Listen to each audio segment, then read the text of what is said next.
কুমিল্লার পদুয়ার বাজার ইউটার্নে গতকাল প্রাইভেট কারের উপর লরি পড়ে যে দুর্ঘটনা ঘটেছিল, এই দুর্ঘটনার পর আজ এই ইউটার্নটি বন্ধ করে দেওয়া হয়েছে।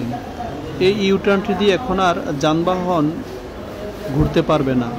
সকল প্রকার যানবাহন সদর দক্ষিণ উপজেলার যে সামনে দয়াপুর ইউটার্ন এলাকা দিয়ে ঘুরবে। আজ দুর্ঘটনাস্থল পরিদর্শন শেষে সেনা কর্মকর্তা, পুলিশ এবং সড়ক ও জনপথ বিভাগের কর্মকর্তারা এই সিদ্ধান্ত দেন।